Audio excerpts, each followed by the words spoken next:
नमस्कार, मैं हूं आशीष त्रिपाठी आपके साथ। हमारे छत्तीसगढ़ देख रहे हैं आप। और छत्तीसगढ़ की सियासत इस वक्त गरमाई हुई है। भूपेश बघेल पर अरुण सिसोदिया ने बड़ा जुबानी हमला बोला।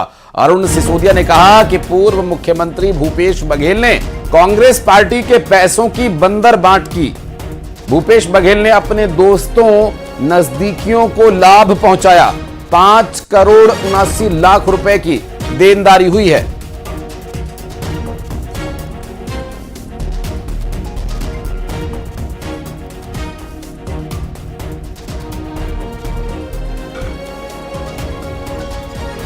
तो यह जांच का और कांग्रेस कार्यकर्ताओं के पसीने के पैसे का हिसाब मांगने की जिम्मेदारी हर कार्यकर्ता की है, इसलिए मैंने वो हिसाब मांगा। आज से 1.5-2 महीना पहले ये सारे अखबारों में, बड़े अखबारों में भी छपा था कि इस तरह का एक एग्रीमेंट करके भुगतान किया गया। कल सफाई देने की नौबत आ गई और बड़े बड़े लोग सफाई देने की बात कर रहे हैं कि ये पैसा भुगतान हुआ है, मेरी जानकारी में है या फलाना ठिकाना। लेकिन मैं इसको इस तरह से मानता हूं कि इतनी बड़ी रकम की जरूरत ही नहीं थी देने की, क्योंकि मुख्यमंत्री जी का प्रचार पीआरओ के माध्यम से, संवाद के माध्यम से, सरकार के माध्यम से होता था, तो 10 लाख रुपए देने की जरूरत नहीं थी। 6 लाख रुपए आईएनसी का होता था, तो उसके लिए हमारे पास मीडिया सेल है, जयवर्धन बिस्सा जी हैं और बहुत सारी टीम है, वो करते हैं, तो वो 6 लाख भी देने की जरूरत नहीं थी। और 3 लाख रुपए मोहन मरकाम जी उस समय प्रदेश अध्यक्ष थे, उनके प्रचार के लिए देना पड़ रहा था, तो उसका कोई काम ही नहीं हो रहा था, पैसे दे दिए गए थे। मुझे तो नहीं दिखा एक बार भी, इतने दिन तक मैं महामंत्री 4 साल रहा और इसी राजनांदगांव का प्रभारी रहा। तो आप भी देखेंगे, आप भी मीडिया से जुड़े हुए, कि कहीं भी उस 3 लाख के एवज में कोई काम नहीं दिखा। तो कहने का तात्पर्य है कि ये एक तरह से गैर वाजिब खर्चा करते हुए कांग्रेस संगठन का पैसा अपने मित्रों में बंदर बांट किया गया। और बात करेंगे हमारे सहयोगी राकेश यादव, इस वक्त फोन लाइन पर मौजूद हैं। राकेश, गंभीर आरोप तो हैं ही, साथ ही जो बयानबाजी है उसने प्रदेश की राजनीति को और गरमाया हुआ है। जी आशीष, निश्चित ही कह सकते हैं कि लगातार भूपेश बघेल के ऊपर आरोपों की अब झड़ी लग गई है। उनके ही पार्टी के नेता उन पर निशाना साध रहे हैं, उन पे आरोप लगा रहे हैं। जैसे कुछ दिन पूर्व राजनांदगांव के कांग्रेस नेता सुरेंद्र दाऊ ने उन पे आरोप लगाया था और स्थानीय प्रत्याशी को टिकट देने की बात कही थी। आज फिर एक बार सुरेंद्र दाऊ ने भी उन पर यह आरोप लगाया है कि वो छोटी बात कर रहे हैं, ओझी बात कर रहे हैं। और उनके जो स्लीपर सेल के बयान से मैं आहत हूं। साथ ही आज अरुण सिसोदिया का भी बयान आया है, जिसमें उन्होंने कहा है कि भूपेश बघेल ने अपनी नजदीकियों को लाभ पहुंचाने के लिए कांग्रेस पार्टी के जो कार्यकर्ता हैं उनके खून पसीने के जो पैसे हैं उसका बंदरबाट किया है। अपने दोस्तों और नजदीकियों को लाभ पहुंचाने के लिए उस पैसे का बंदरबाट किया है। साथ ही आपको बता दूं कि जिस कंपनी के नाम से भुगतान किया गया है, गाजियाबाद की कोई कंपनी है और वह कंपनी का जो कार्यालय है, ऑफिस है, वो गाजियाबाद में है ही नहीं। ऐसा आरोप अरुण सिसोदिया लगा रहे हैं और सीधे भूपेश बघेल पर निशाना साध रहे हैं और पैसे के लेन देन का आरोप उनके ऊपर लगा रहे हैं। बहुत शुक्रिया राकेश आपका जानकारी के लिए। और अब छत्तीसगढ़ में स्लीपर सेल पर सियासत गरमाई हुई है। बीजेपी प्रवक्ता केदार गुप्ता ने भूपेश बघेल के बयान पर पलटवार किया। केदार गुप्ता ने तंज कसते हुए पूछा, क्या कांग्रेस में आतंकवाद, नक्सलवाद घुल गया है? दरअसल स्लीपर सेल तो उन्हें भी कहा जाता है। भूपेश बघेल को साफ करना चाहिए कि स्लीपर सेल कौन है। उन्होंने कहा कि कांग्रेस में कई नेता असंतुष्ट हैं, तो क्या वे स्लीपर सेल हैं? सेल कौन है और स्लीपर सेल की परिभाषा क्या होती है? स्लीपर सेल को आतंकवादी कहा जाता है, स्लीपर सेल को देश विरोधी कहा जाता है। तो ये क्या कांग्रेस पार्टी के अंदर पार्टी के खिलाफ काम करने वाले आतंकवादी आ गए? और इनमें किसका नाम हो सकता है? क्या वो टीएस सिंहदेव जी को बोल रहे हैं? क्या वो चरणदास महंत जी को बोल रहे हैं? क्या मोहन मरकाम जी को बोल रहे हैं? या हो सकता है दीपक बैज जी को बोल रहे हैं? तो माननीय भूपेश बघेल जी को क्लियर करना चाहिए, क्योंकि कांग्रेस पार्टी के सभी कार्यकर्ता ऐसा सोच रहे हैं। क्या वो सभी स्लीपर सेल में? अगर वो स्पष्ट कर देंगे तो कार्यकर्ता। और आपको बता दें कि कल पूर्व मुख्यमंत्री भूपेश बघेल ने एक बयान दिया था। उन्होंने सुरेंद्र दाऊ के बयान पर निशाना साधा था। उन्होंने कहा था कि कांग्रेस में रहकर कुछ लोग स्लीपर सेल का काम कर रहे हैं और ऐसे लोग कांग्रेस को बदनाम करने की कोशिश कर रहे हैं। यही है, अब ये जबरदस्ती का आरोप लगा रहे हैं, मतलब कुछ ऐसे लोग हैं जो कांग्रेस में स्लीपर सेल के रूप में काम कर रहे हैं। तो कांग्रेस को बदनाम करने के लिए इस प्रकार से करने, उसकी नीयत कांग्रेस को मजबूत करने की नहीं है। यदि गड़बड़ी है तो आपको प्रॉपर वहाँ जाके शिकायत करनी थी, वो जांच होती, कमेटी बनती, जांच होती, लेकिन आपका उद्देश्य उसमें गलती पकड़ना नहीं है, आप उसमें आरोप लगा के कांग्रेस पार्टी को बदनाम करने का। कोरबा में उद्योग मंत्री लखनलाल देवांगन ने पूर्व मंत्री जय सिंह अग्रवाल को डामर चोर कह दिया और उन्होंने कहा कि हम बीजेपी में आने का क्यों दबाव डालेंगे।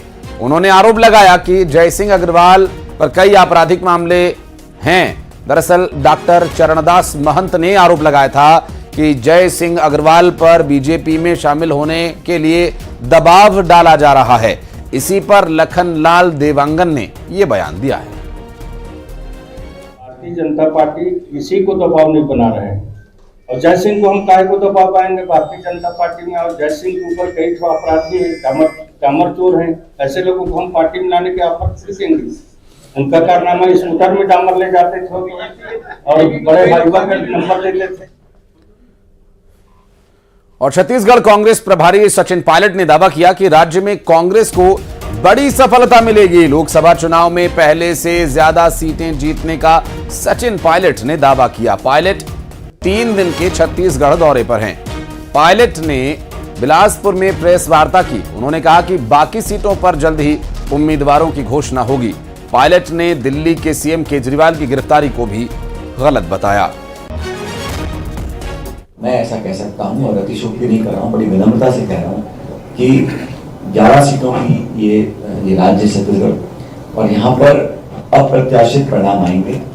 कांग्रेस पार्टी को जितनी सफलता आज तक नहीं मिली है उससे ज्यादा हम लोगों को सफलता मिलेगी, ऐसा मैं मानता हूँ। मेरे कहने की बात नहीं है, इसीलिए तरह तरह के एक्शन हो रहे हैं कांग्रेस पे, चाहे वो सोनिया जी हो, राहुल जी हो, हमारे नेताओं पे हो रहे हैं, विपक्षी नेताओं पर हो रहे हैं। और कल जो हुआ वो सिर्फ इस बात का एक और उदाहरण है कि हर सीमा को लांघने के लिए तैयार हैं, सत्ता में काबिज रहने के लिए, भय और आतंक का माहौल विपक्ष के नेताओं में क्रिएट करने के लिए। रायपुर में कांग्रेस की आज महत्वपूर्ण बैठक है। प्रदेश प्रभारी सचिन पायलट बैठक में शामिल हुए और पायलट सभी विभाग प्रमुखों से 1-to-1 चर्चा कर रहे हैं। आज रायपुर लोकसभा सीट के नेताओं के साथ चर्चा हो रही है। लोकसभा चुनाव को लेकर प्रभारियों और कार्यकर्ताओं के साथ रणनीति पर मंथन हो रहा है। बैठक में दीपक बैज, नेता प्रतिपक्ष चरणदास महंत समेत कई नेता मौजूद हैं।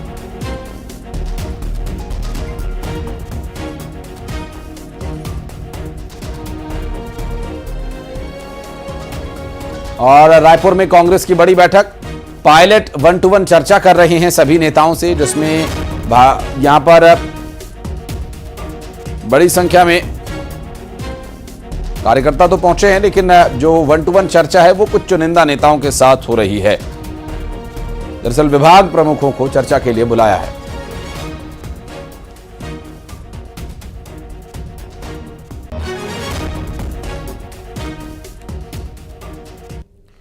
और छत्तीसगढ़ से एक और बड़ी खबर आ रही है। बहुजन समाज पार्टी ने अपने उम्मीदवारों के नाम का ऐलान कर दिया है। बस्तर और जांजगीर में उम्मीदवारों की घोषणा। दरअसल बस्तर से आयतूराम मंडावी उम्मीदवार बनाए गए हैं। जांजगीर से रोहित कुमार डहरिया प्रत्याशी बनाए गए हैं। बहुजन समाज पार्टी ने अपने उम्मीदवार उतारे हैं लोकसभा चुनाव के लिए, जिसमें अब 2 नाम सामने आए हैं। बहुजन समाज पार्टी के बस्तर और जांजगीर के उम्मीदवारों की घोषणा की गई है। दरअसल जो पहले चरण में 19 अप्रैल को वोट डाले जाने हैं, उसमें आयतूराम मंडावी को बस्तर से उम्मीदवार बनाया है बहुजन समाज पार्टी ने, और जांजगीर से रोहित कुमार डहरिया प्रत्याशी बनाए गए हैं। बहुजन समाज पार्टी ने अपनी सूची जारी की।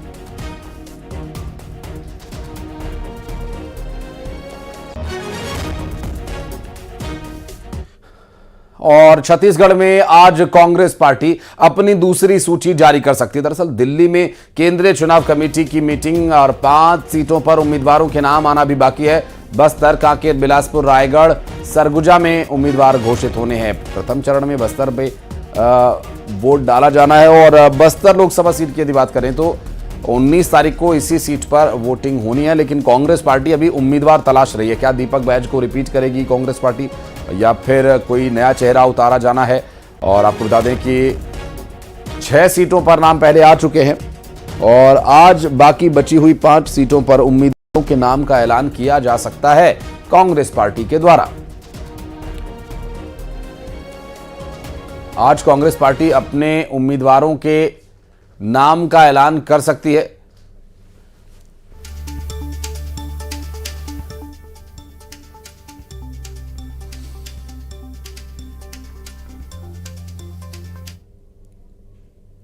और सीजीपीएससी प्री का रिजल्ट घोषित कर दिया गया है। यूपीएससी की तर्ज पर कट ऑफ नंबर भी जारी किया गया। अभ्यर्थियों के वर्गवार और उपवर्गवार कट ऑफ नंबर जारी किया गया। 11 फरवरी को प्री एग्जाम हुआ था और कैटेगरी वाइज कट ऑफ जारी किया गया है। आपको बता दें कि कट ऑफ नंबर की यदि बात करें तो ये कैटेगरी वाइज और by category wise cut off number जारी किया गया है। अब 11 फरवरी को हुई प्री परीक्षा के बाद अब इसका परिणाम घोषित किया गया। सीजीपीएससी जो कि एक यूपीएससी एग्जाम की तर्ज पर राज्य में शुरू किया गया ये एग्जाम है और यहां छत्तीसगढ़ लोक सेवा आयोग के लिए एग्जाम दिए जाते हैं और आपको बता दें कि इसके द्वारा अब परिणाम घोषित कर दिया गया है। विशु शुक्ला हमारे सहयोगी जुड़ गए फोन लाइन पर। विशु, रिजल्ट जारी किया गया है, क्या रिजल्ट रहा, क्या कुछ अभी तक इस मामले में डिटेल्स मिल पाई हैं? जी आशीष, पीएससी ने प्री का रिजल्ट जो है वो घोषित कर दिया है और आपको बता दें कि इस बार जो रिजल्ट घोषित हुए हैं उसमें नया ये है कि यूपीएससी के तर्ज पर कट ऑफ भी जारी किया गया है। वर्गवार और उपवर्गवार सीजीपीएससी ने कट ऑफ भी जारी किए हैं। आपको बता दें कि 11 फरवरी को ये प्री के एग्जाम हुए थे और मेंस के लिए 3,597 अभ्यर्थी जो है वो सफल हुए हैं और ये 17 सेवाओं के लिए 242 पदों पर ये परीक्षा ली गई थी। इसके लिए विज्ञापन जारी हुए थे और करीब 1.5 लाख लोगों ने इसके लिए आवेदन किया था ऑनलाइन और आज जो है ये प्री का रिजल्ट जारी हुआ है। और सबसे अच्छी बात अभ्यर्थियों के लिए यह है कि इस बार कट ऑफ जारी हुआ है। लगातार ये शिकायतें की जा रही थी कि कट ऑफ जारी नहीं हुआ था, जिससे पता नहीं चल पाता कि कितने नंबर वालों का सिलेक्शन हुआ या नहीं हुआ। तो इस बार ये नया किया गया है आयोग की तरफ से। ये एक बीजेपी के घोषणा पत्र में भी था कि यूपीएससी के तर्ज पर जो है वो सीजीपीएससी की परीक्षाएं कराई जाएंगी और उसी को अपनाते हुए अब पीएससी की परीक्षा में भी कट ऑफ जारी किया गया है। जी आशीष, बहुत शुक्रिया विशु आपका इस जानकारी के लिए। छत्तीसगढ़ के डिप्टी सीएम अरुण साहब का दिल्ली के सीएम अरविंद केजरीवाल की गिरफ्तारी पर एक बड़ा तंजा। अरुण साहब ने कहा अरविंद केजरीवाल बड़े ऊंट को पहाड़ के नीचे आते हुए उन्होंने कहा, बोला कि ठग ऊंट पहाड़ के नीचे आया है। अरविंद केजरीवाल पर निशाना साधते हुए सोशल मीडिया एक्स पर भी उन्होंने एक पोस्ट किया। कुछ लोगों को बहुत समय के लिए मूर्ख बना सकते हो, बहुत लोगों को कुछ समय के लिए मूर्ख बना सकते हो, सभी लोगों को हमेशा मूर्ख नहीं बना सकता। दिल्ली प्रदेश और छत्तीसगढ़ के ठग ऊंट पहाड़ के नीचे आ रहे हैं। अरविंद केजरीवाल की गिरफ्तारी के बाद उन्होंने ये बात कही।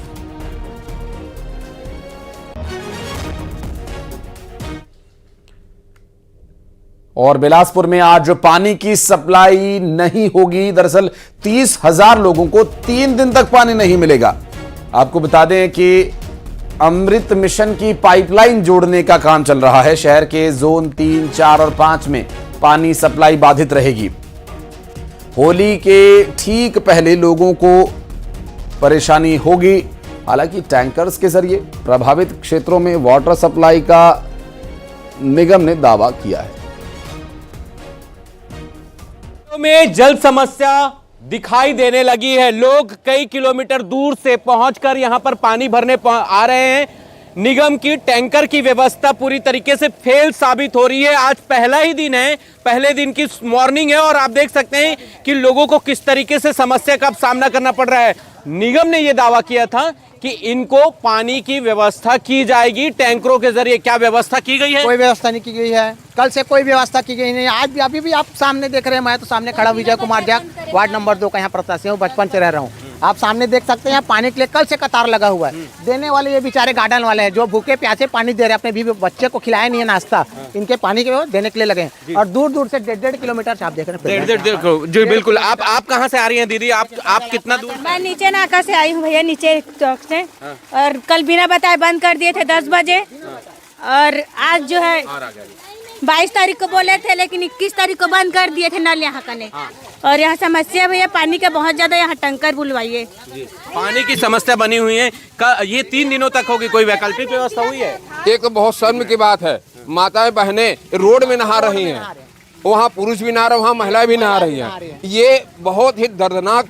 रोड पर, सड़क पर आकर इन लोगों को मजबूरी इनकी झलक रही है कि वाटर सप्लाई नहीं होने से किस तरीके से इनको दिक्कतों का सामना करना पड़ रहा है। और ये केवल एक वार्ड की स्थिति नहीं है, बल्कि ऐसे लगभग दर्जनों वार्ड है जहां पर आज पूरी तरीके से पानी सप्लाई बंद कर दी गई है निगम के द्वारा। और ये कहा जा रहा है कि अमृत मिशन योजना के तहत कनेक्टिविटी का कार्य किया जा रहा है, और यही वजह है चूंकि निगम ने यह दावा किया है कि टैंकरों के जरिए पानी सप्लाई होगा, लेकिन उनके दावे वार्डों में फेल होते हुए नजर आ रहे हैं।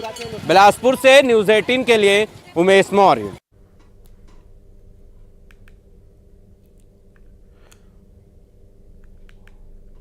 और एक परिवार अपनी 13 साल की बेटी की मौत के बाद इंसाफ के लिए 3 साल से अदालतों के चक्कर लगा रहा है, वो भी तब जब बच्ची के पिता खुद पुलिस विभाग में है।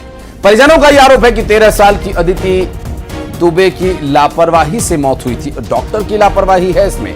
9 दिसंबर 2020 को गलत खून चढ़ा देने की वजह से अदिति की मौत हो गई थी। डॉक्टर्स ने बताया था कि वो O नेगेटिव की जगह बच्ची को A पॉजिटिव ब्लड चढ़ा दिया गया। अदिति के पिता अमरेश कुमार दुबे पुलिस विभाग में हेड कांस्टेबल हैं, जो सूरजपुर पुलिस लाइन में तैनात है। मामले में 16 जुलाई 2021 को FIR दर्ज की गई थी, लेकिन 3 साल बाद भी कोतवाली पुलिस न्यायालय में केस डायरी पेश नहीं कर पाई है। पिता ने RTI के जरिए निजी अस्पताल और मुख्य चिकित्सा अधिकारी सहित नर्सिंग स्टाफ से खून देने वाले डोनर का नाम पता की जानकारी मांगी थी और उन्हें गोलमोल जवाब मिला। स्थायी लोक अदालत ने अस्पताल पर 2 लाख रुपए का जुर्माना लगाया था, लेकिन पीड़ित परिवार इससे संतुष्ट नहीं है। पीड़ित परिवार जिम्मेदार लोगों पर कड़ी कार्रवाई किए जाने की मांग कर रहा है।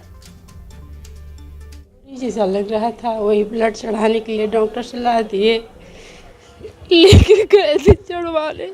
गलत इंजेक्शन लगा के बच्ची का पूरा शरीर एकदम काला कर दिए। जब हम लोग पूछे तो बोल रहा है कि नहीं बड़े खून चढ़वा दिए। क्या चाहती है? इंसाफ चाहते हैं और कुछ नहीं। कितने साल हो गए? 4 साल होने जा रहा है मेरी बच्ची को। कहाँ भटक हैं? रायपुर भी गए थे, यहाँ भी लोग अदालत में गए, आज तक कोई इंसाफ नहीं मिला। इसके लिए यहाँ के न्यायालय में भी लगाया था, परिवाद दायर कराया था, तो उसके आधार पे ही वो हुआ था। फिर उस आशीष जायसवाल का मैं डिग्री के लिए RTI लगाया, तो उसमें आया कि ये अपंजीकृत डॉक्टर है, इसका लाइसेंस नहीं है ऑल इंडिया में प्रैक्टिस करने का। फिर उसके उपरांत जो है फिर स्थायी एथिक्स कमेटी रायपुर इसके जांच की है, जो 5 अगस्त 2022 से अभी तक पेंडिंग है। आज आया है कि CMO अंबिकापुर को 2 लाख रुपया और 2 लाख रुपया नर्सिंग होम एक्ट के अधिकारी को फाइन किया गया है स्थायी लोक अदालत के द्वारा। अब इसमें यही है कि पुलिस अधिकारी इसमें एक्शन लें। डायरिया का प्रकोप देखने को मिल रहा है। लाभांडी से 50 से ज्यादा लोग दूषित पानी पी जाने की वजह से डायरिया का शिकार हो गए हैं और पीड़ितों को मेकाहारा प्राथमिक स्वास्थ्य केंद्र और शिविरों में भर्ती किया गया है। दरअसल सीवरेज और सेप्टिक टैंक का दूषित पानी घरों तक पहुंच रहा है। लोगों ने चेतावनी दी है कि अगर साफ पानी की व्यवस्था नहीं हुई तो बड़ा आंदोलन करना होगा। लाभांडी के संकल्प कॉलोनी में डायरिया का प्रकोप जारी है। 40 से अधिक पीड़ित अभी तक अस्पताल पहुंचे हैं और उनका उपचार है और लगातार जारी है। और आप कॉलोनी की तस्वीर आप देख सकते हैं, यहाँ पर शिविर भी लगाया गया है। निगम की टीम है वो यहाँ पर आई है, साफ सफाई का काम है यहाँ पर हो रहा है। हमारे बीच यहाँ के पार्षद राजा बंजारे जी हैं, हम उनसे बात करेंगे। क्या वजह बताया जा रहा है डायरिया को लेकर के? डायरिया को लेकर ये है कि पानी का दूषित पानी है और ये क्या सीवरेज का सही प्लान नहीं है, इस कारण है। और हम लोग लगभग इसमें 2 महीने से या 2.5 महीने पहले अपर आयुक्त जी तत्कालीन थे पाटले जी और जोन कमिश्नर जी को हम यहाँ लाकर निरीक्षण भी कराए कि इस है। और ये पूर्व में भी घटना हो चुका ना, पिछले समय भी हुआ, उसमें भी 52, 53, 55 लोग भी बीमार थे और 2 लोग की मौत भी हुई। लेकिन हम लोग इससे समय रहते 2 महीने पहले इनको बताए, लेकिन इनका वो आप जानते हो नहीं हो पाया। और आज जी अभी कितने लोग पीड़ित हैं? आप बता रहे थे 40 से अधिक लोग हैं। कल तक तो 40 था, लेकिन कल रात तक देखिए, एक रात 24 घंटा नहीं 12 घंटे में 12 से 15 लोग और मरीज निकल गए। इस प्रकार की स्थिति। भूपेश बघेल के स्लीपर सेल वाले बयान पर सियासत गरमाई। सुरेंद्र दाऊ भावुक हुए, आंखों से आंसू छलक पड़े। सुरेंद्र दाऊ बोले भूपेश बघेल को अहंकार हो गया है, ज्यादा अहंकार अच्छा नहीं है। सुरेंद्र दाऊ ने कहा कि भूपेश बघेल के बयान से आहत हुआ हूं। राजनांदगांव की जनता जानती है, राजनांदगांव के कार्यकर्ता जानते हैं कि मैं स्लीपर सेल हूं या नहीं, लेकिन ये जरूर मैं जानता हूं, हम 5 सालों में देखा है जो छुपे हुए जो लोग इनके हैं, मुझको लगता है स्लीपर सेल की परिभाषा वही है। लेकिन आपके माध्यम से फिर ये कह रहा हूं, मैं वो बहुत बड़े व्यक्ति हैं, मैं एक छोटा सा कार्यकर्ता हूं। जब हम चुनाव लड़ने आते हैं तो हमको इतना अहंकार नहीं करना चाहिए, अपनी भाषाओं को संयमित रखना चाहिए, अच्छा रखना चाहिए।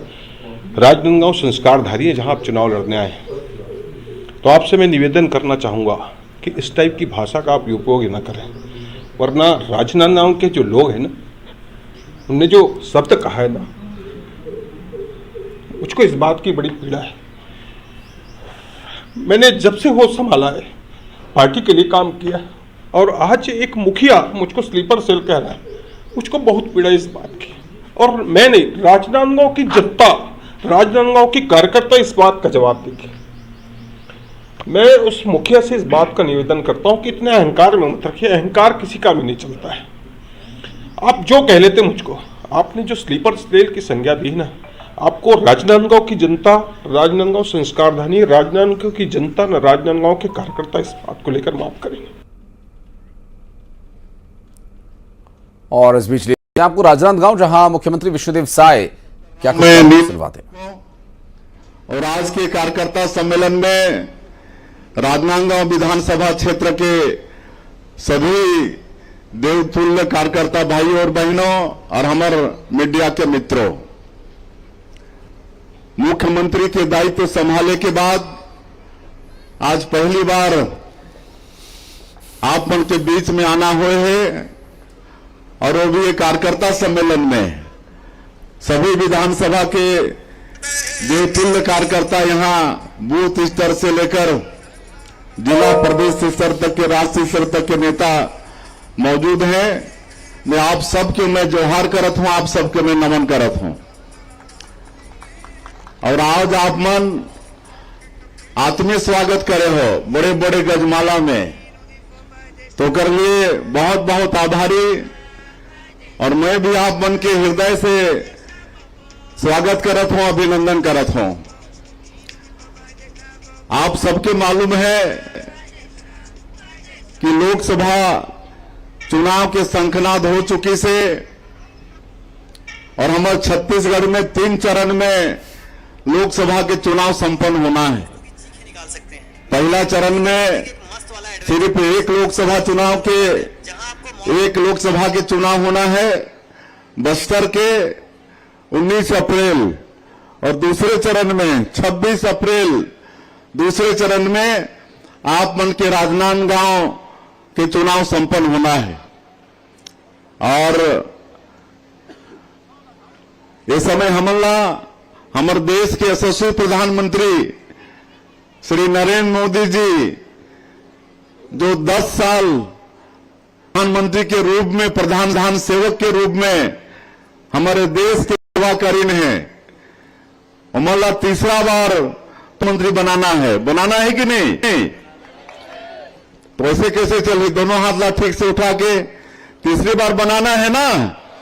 आदरणीय नरेंद्र मोदी जी ला प्रधान बनाना है तीसरी बार, तो कर लिए क्या करना पड़ी? आप मन के राजनांदगांव लोकसभा से भी संतोष पांडे जी ला। और यार एक छोटे से ब्रेक के लिए जल्द लौटते हैं।